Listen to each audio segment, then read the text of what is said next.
All right, guys, we're back with another one of our off-brand episodes where it's not just me yapping, but actually talking to other people about their experiences. So today I have Sarah Cunningham on with me. Sarah is awesome coach. She works primarily in combat sports. So as you guys know, that plays right up into my personal, not so much professional, but my personal aspirations of what I like to do with my free time. And so we always have great conversations. But she is a nutritionist and she works with mostly boxers, and her own experience as a boxer is what kind of has led her into this realm. And, we work together in the mentorship. And so like seeing just the kind of the wide ranges of stuff she does, but it's really cool, perspective to get, because I think a lot of times, especially in the space that most of you know me from is working more with Gen Pop. And so I do work with athletes personally. And so, it's not something I talk a lot about, but it's cool to have someone who works almost exclusively with athletes and also, walks the walk, doesn't just talk the talk, which I think is really important. And so Sarah, welcome. And yeah, just kind of say hi. And I guess just to start, kind of tell us a little bit about yourself. Thank you. Yeah. So my name is Sarah Cunningham. I am a sports nutritionist that specializes in combat sports and boxing, especially. My journey kind of started out way back about 10 years ago. I've been a nurse for over 21 years and specializing in critical care, ICU, trauma, neurosurgery, and orthopedics. And I started boxing in terms to get my health back to where I wanted it to be. When I was pregnant with my two kids, I was over 250 pounds. And so I needed that, like something to give back to myself. So I started out with just, boxing for cardio, kind of like your just normal everyday classes. And that turned into work and sparring and eventually competitions as well. But in the meantime, I focused on nutrition because I got my weight down to about 180. And from there, it was just, working out hours in the gym and not seeing any results. Focusing on that nutrition piece and realizing that it was a lifestyle change that I needed to make happen that excelled me into getting to where I am and maintaining that weight as well. So I went back, got my certification in nutrition, and started going from there. And when I started competing in boxing and doing weigh-ins, I realized what we were all doing. And to me, it was really eye-opening. And I was like, what, like, what Yeah. is happening here? What is going on? Like, why are you guys amateurs like dehydrating and you're not really, what is all this Pedialyte floating around? Like, this is not healthy and not the way to go. So then I started focusing on sports nutrition and brought that back into boxing and hopefully to make an impact, and we can change the culture to make sure that we are doing this the healthy way, not only for our sport and performance, but for our health and longevity as well. Yeah, one of the big things we talk about personally is how you're kind of trying to shift the paradigm of the way that fighters look at their nutrition, because most fighters, and granted, most of the fighters I work with, it's like even the same thing. It's like, hey, I got the weight cut coming up, and luckily the ones I work with generally have a really decent off season, so it's not crazy.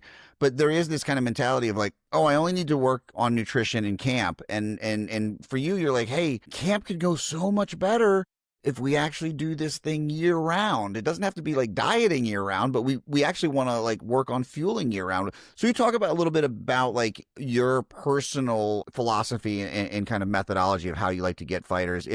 If say you had a full year with them to really kind of plan out their year for a series of fights. Right.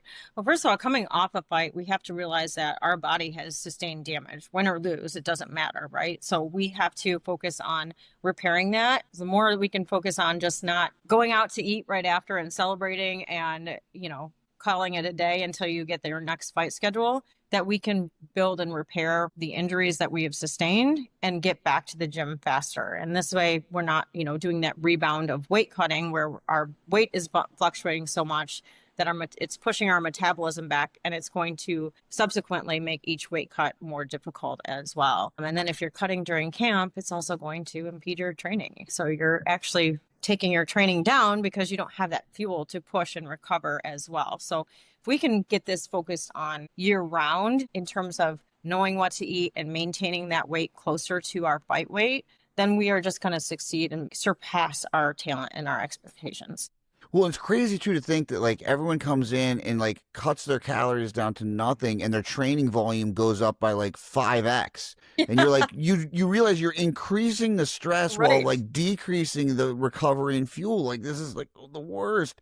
Right. Um and a lot of that does just come down to like, it's almost like kind of, there's a big battle in the jiu-jitsu space right now about the way people learn. And the argument is kind of like, but this is how we've always done it. And like combat sports nutrition is notorious for that. Always, always how we've done it. And this is the culture. And I understand that we've done this for years and years and years. And a lot of like, especially boxers, they've been doing this since they were like 8 years old. Yeah. And to get that mindset to change, to like learn that maybe we didn't do it the right way. Yeah. That's been very challenging. Well, and I think it comes down to that. Well, it worked for this guy. And you're like, yeah, that guy could have done anything. That guy was that guy. Like Mike Tyson could have like eaten Fruity Pebbles and murdered people. Like that's just who he is. Right. But we take the outliers and try to make them the rule. But like the rest of us, like if you need a nutritionist, you're not that guy.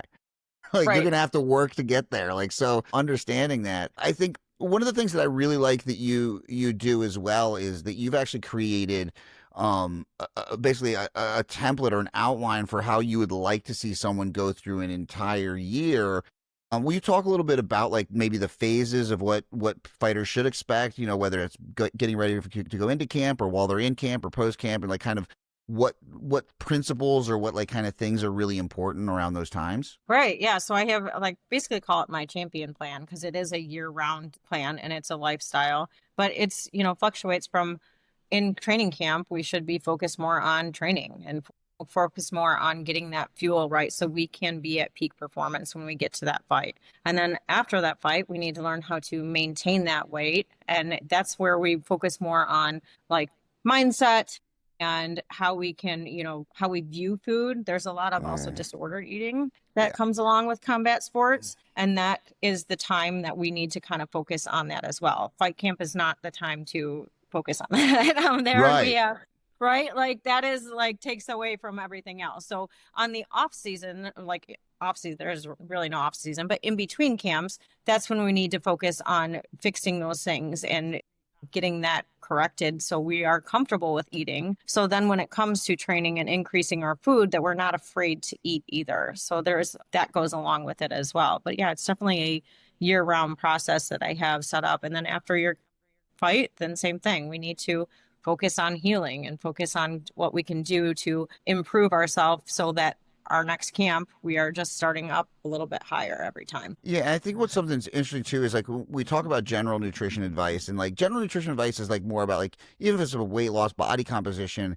There's a lot of things that like you're like, okay, you want to educate your clients to a certain extent, but there's less involved. Whereas like we've had this conversation of like we with fighters we have to educate them to like almost a much further, like they don't have to know the ins and outs of the science behind it, but they have to know simple things like, hey, we are in the actual water cut. We are using sodium manipulation. Don't eat the processed food that has 1,000 milligrams of sodium in it when we just cut out all your sodium. But there's like, and when it's easy to be like, oh yeah, like I forgot that, but like it becomes really important to get specific food logs from fighters because they're like, oh, I got my protein in. And you're like, yeah, dude, but that was like frozen chicken tenders. Like that's not gonna be great for for our for the water retention. Yes. And that, all those little bits and details matter. And if they're, eyeballing something or just putting in like a chicken breast, you can have one that's like this big and you can have one that's like the size of your head. So I'm like,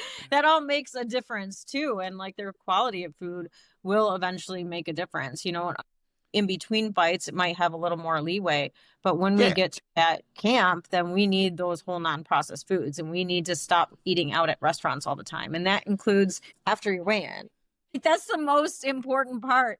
And I see a lot of fighters like right after weigh-in, they just chug Pedialyte and they go out to eat with everybody. And I'm like, you haven't had food out in your entire camp. And now you think it's the most appropriate time to go out to eat and indulge before your fight. Like we have to turn that around because that is the wrong way we view things. Like the end goal is not that scale. The end goal is our fight. And so we have to like also, I think we get so fixated on that scale that once we hit that number, we kind of relax a little bit, but that doesn't mean that we can relax on what we're eating until we get to that fight. Yeah, and especially the fat content, because you're like, dude, you haven't eaten in like 24 hours. You've been Yes. sweating, you're dehydrated, your digestive system is totally shot, and you're gonna slam down 50 grams of fat with that meal, dude. I mean, not to mention the embarrassment that would be if you shit yourself in the middle of the ring, but like It's just a the possibility. discomfort, right? Right, it could happen, It is. right? Yeah.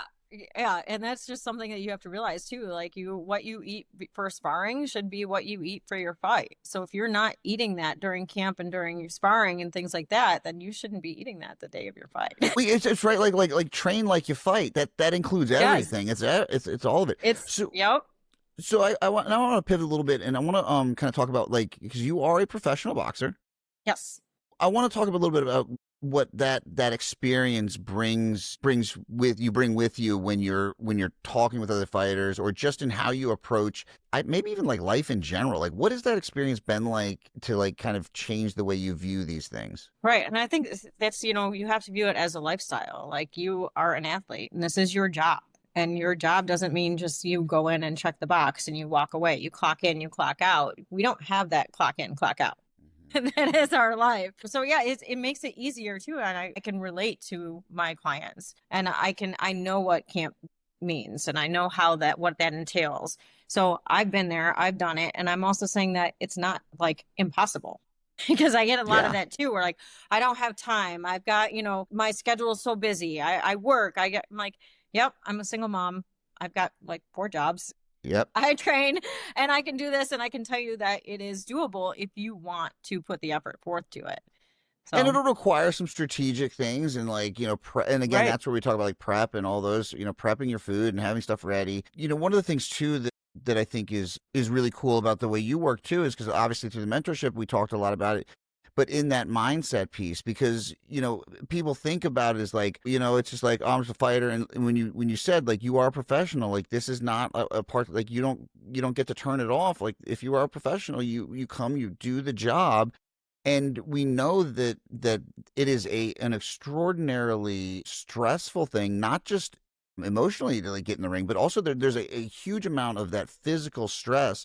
And so can you talk a little bit about how like kind of incorporating stress management into Yeah. the process is important? Well, that's a huge one, especially with the weight cut, because the higher our cortisol goes with stress in our fight or flight, which is huge in boxing, Mm-hmm. the lower our testosterone goes, the harder the weight cut goes, and it just turns into this big spiral and cycle. So as long as if we can learn how to regulate our nervous system and learn how to calm that down in any way possible and decrease that stress on our body, then it's going to make everything else subsequently easier too. It's going to make your training easier. It's going to make your weight cuts easier, and you are just going to be able to process things in a better way. Yeah, and I think that's one of the things we don't recognize is that like even taking out like the hormonal response, anything like that, like stress impedes your ability to properly digest foods. So if Right. you're going through your camp and you're not eating enough, you're training hard, you're creating a high level of stress in the body, you're not getting the maximal nutrients out of the food you're eating either. No. And you maybe are getting bloated, maybe they're constipated, or I've got a fighter I worked with who, things like I've had it multiple times, is one of the unfortunate side effects of being an athlete in a dirty gym is like, and not necessarily dirty, but any gym, is staph. And I've had Yep. staph 3 times, and antibiotics wreak havoc on your system. So then you're all of a sudden your entire your gut biome is all messed up, and you're trying to Yep. eat foods, and so it's You're like, cutting yourself again. yeah. And if you're stressed, then your immune system is lower, you're more likely to get sick. And so like it's the nutrition and the stress management, all these things are so tied together. And again, it's like, people think like, oh no, I just got to learn to fight and then go in. And it's like, I mean, yes, you need those Yes, things, but but like, do you want to operate at your highest level, or you want to operate like kind of, whatever shape you show up in? right. And that's definitely like if you aren't eating enough, your immune system is down, and it's going to cause you to not fight at your top level, because also your body is focused on fighting whatever else is in there, Right. and you have that each pull. Now, when when you personally get ready for fights, do you have like kind of a ritual or like a kind of a process that you go through that like kind of helps you to get yourself in that like mindset and get ready for, what's coming? Like is like what does that look like for you? Like say like 6 weeks out to a week out to like the day of? So yeah, everything is focused on me for like training and fueling and like making sure that things are taken care of, like that I'm planned and prepped ahead. So it makes that week easier to go. But I do a lot of like recovery. I do a lot of meditations. Mm, That's a big one for me. I have like a little like acupuncture pressure mat that I do. yeah, I do acupuncture as well, and like nice. cupping and scraping, like all those things combined. But anything that I can do to help that recovery and regulation will definitely help. But meditation's a big one for me, especially the closer I get to a fight. Do you talk to your fighters about meditation? Sometimes I do, yeah. And meditation and journaling's a big one. Yeah, I don't like to write things down because I right. don't like to see them, which is like, it's a weird thing, I guess. I don't Yeah, know, because I think it's like reality when you actually write it down. You're like, ooh. yeah. But Maybe that's a spot for growth there, Sarah. I know, I probably should. People have told me I needed to do that Well, multiple times, but I so don't. I've started journaling again because again I write all day long and I'm like Right, I don't want but I've started journaling again because it like honestly to offload things to kind of try to sleep better and I've talked about this like 3 times so far today but what I did to kind of get me to do it because I've done the gratitude journaling and it's always like I always right. joke it's like by the like third day you're like I'm grateful for my lamp. I don't know what the, like this is stupid. So what I've started doing is I write down one thing I'm proud of myself for Right. today. And it's so dumb, but it's like because we spend so much time being like, "Oh, I should have done this better. I could have done this better." But we never sit and go, "You know what? I'm really proud of myself for doing this, that for treating someone this way or for like, going out of my way to do this thing." And it's like, "Yeah, you know what? That's cool." And it's like you kind of finish your day and you're like, "Actually, this was a good day. This It is seemed pretty like just a good. normal day, but that's pretty cool. I'm happy with it." And that's been my kind of like thing is like just to kind of get myself to do it.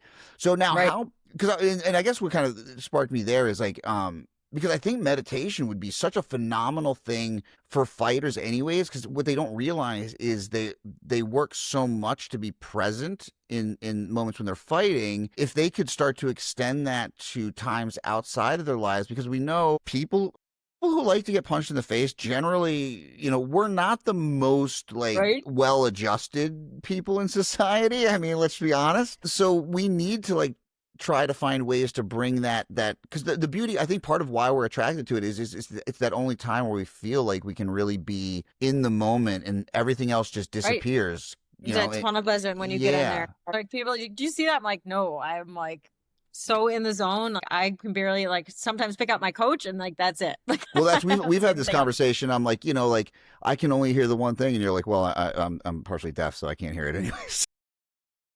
I know. I was like, good luck with that. That helps out a lot actually. Yeah, right. It blocks the noise.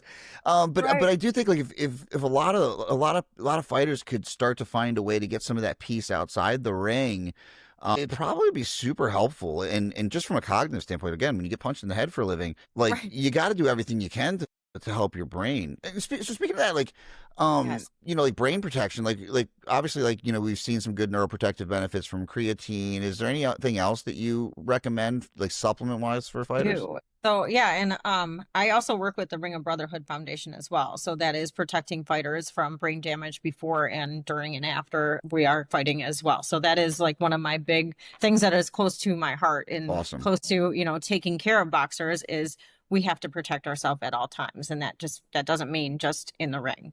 And that's where we take care of that as well. So creatine is a huge one.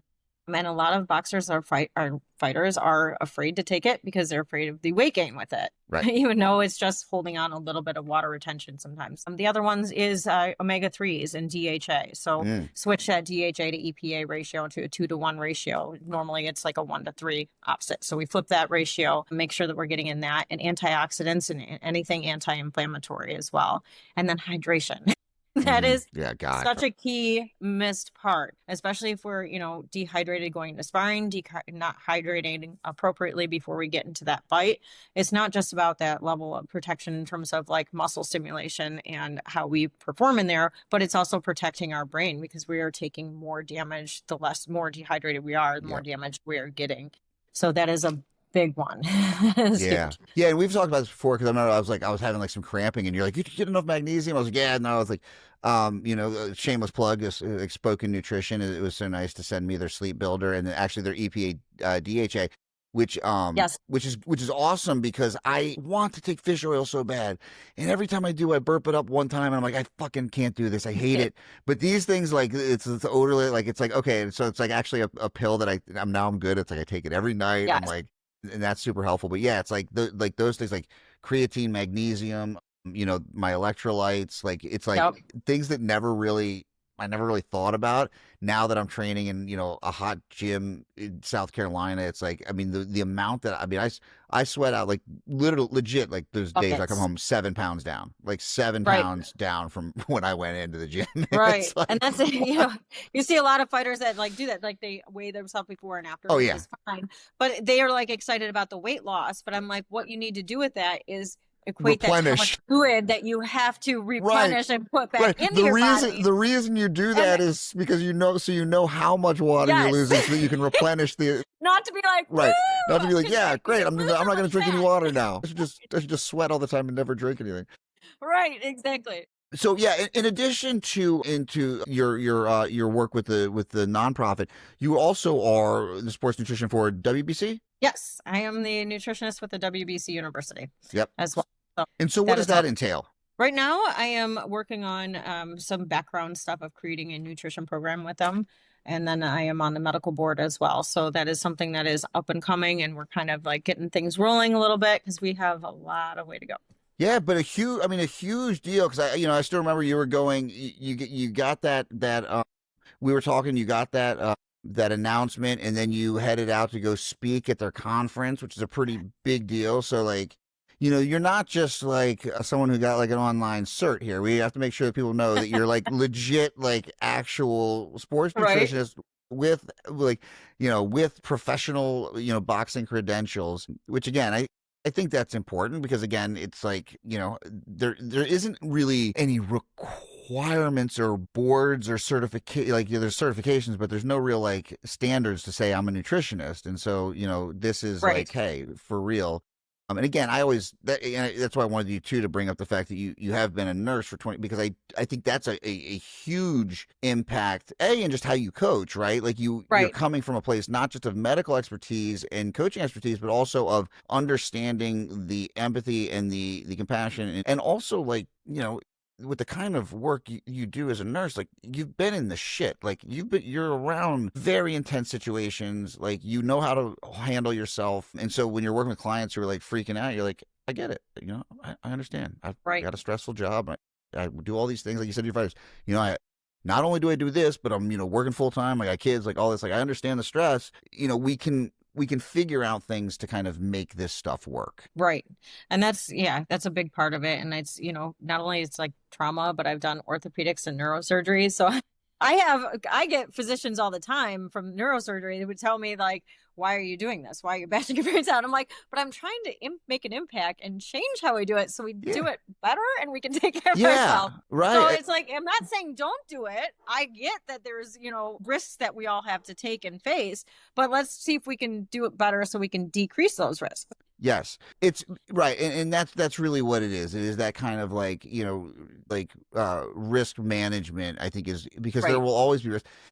Yeah, like people might not like it. It's like my wife always says, I come, I'm like waking up and I'm getting out, and I'm like, "Mara," I'm like, she's like, and you're still gonna go to jujitsu, and I'm like, Yep. and I'm like. I was like, do you want the alternative where I don't do jujitsu and you got to deal with me without that? Right. And she's like, no, you're right. Go. She's like, I'd rather deal with you like limping in the door with a black eye. It is always funny. I'll come in the door and she'll be like, what happened to your eye? I'm like, what are you talking about? She's like, you've got a black eye. And I'm like, oh, I do? And she's like, did you just get happy about that? Or she looked at my ear the other day. She's like, because she's kind of got I've gotten cauliflower a couple times. I just have to drain it. And she's like, that's kind of her like line in the sand. She's like, if that thing starts getting too, she's like, when you had hair, it was fine, but like you're bald now, like it's too visible. You can see it now. I get people that ask me all the time, like, and you forget, like you're out in public and you have like big bruises on, and the people are like, and you're like, oh, I totally forgot about it. It's just normal. It's okay. Yeah, and it's and again, coming from a nursing background, you probably are already so deconditioned, but like one of the things that I always say is like kind of the negative about doing the things is like you get so used, especially with MMA or you know, full contact boxing, not so much as jiu-jitsu, but you get so used to seeing pretty nasty injuries that you don't Right? even like, nothing really phases you. No. Like training with my coach and he showed me this thing and like and we kind of like, when I did, I kind of like, we kind of like bumped heads and I get up and he just goes and he's like, oh, so he grabs you again, and I'm like, oh, hold on, and I reach up and I'm just like, Does it eye blood? split open, just blood everywhere. He didn't even like stop to be like, wipe your eye. He was just gonna do it again and No. like be like, he's like, we'll get this done and then you can wipe. And he like till I forget. I went the other day. I was stopped at my other gym on the way home to drop off some flyers, and I get out and there's some like nice guy. There's like had this like really cool conversation with me, and I just got done sparring, and then I'm walking away, and I'm like, I realize I have like Vaseline slathered all over my face. I've got blood all over my shirt and my like nice high like boxing socks, and it's like 90 degrees out, and I'm like, yeah, that just happened. Yeah, the Vaseline on the face, just like Oh yeah, you just look like completely slammed it. insane. Like, Yes, and I just like the blood all over, and like I had dried blood on my nose, and I'm like, oh, you're yeah. like, Super this guy's sexy. talking to me. You're like, I wondered why he put a quarter in my coffee. I just couldn't figure it out. He was like, oh, this poor girl. I'm just gonna give her a little money, like send her on her Right, way. right. I'm like, yeah, that could have turned into like a nice like date opportunity or give me your phone number, but no. But no, instead he I was like, like, do you need a ride to the shelter? yeah. like this girl is just He's weird. looking for the medical bracelet of the hospital you escaped from. Right, right. Yeah. So again, like, you know, really the kind of purpose of this again is like, you know, going through the mentorship, and we did all this work, and you know, I just really wanted to make sure if there's like in some way, shape, or form, you know, people of my audience who don't know you can start to it. And again, because I do have a lot of friends that are in combat sports and friends and followers who do. So like, you know, if you're looking for someone who knows their shit, who, you know, will come from both an evidence-based background, but also an experiential background, which I really do feel is important, because just understanding that fighter's life it's just a different thing. You know, I want them to. So if they're looking for you, what are some ways they can find you? Yeah, I'm on Instagram. I'm f.nuts, which is people are like, is that what I think it sounds for? Well, yes, I am motherfucking nuts, but it's really like macros, fighting, and nutrition. So a little play on words. So that is always there as an option. I'm on Facebook too, but usually not as much. And I think my bio has my cell phone number and link for like questionnaire and appointments and everything on there too. Yep, and so, you know, again, you know, she, again, one of the things I was really so impressed with Sarah, she really put together this really great kind of yearly plan, and I think having that kind of foresight, you know, we talk about, like when I talk about the polyvagal stuff, you know, one of the biggest cues for safety is predictability, and by hiring a coach that can give you that predictability in your entire year is going to just allow you to remove some of the bandwidth that you have that's going to block you from being able to do the thing that you're trying to do, which is fight, which is train, which is get better, not to waste your time trying to figure out if you should have the chicken breast or the hamburger. You know, it's like don't you know, outsource the things that make sense to outsource. So with that, you know, guys, check her out. Sarah, thank you so much for being here. This is awesome. And again, guys, just go check her out. And even if you aren't a fighter, all the stuff she's talking about will apply to you. It's all there.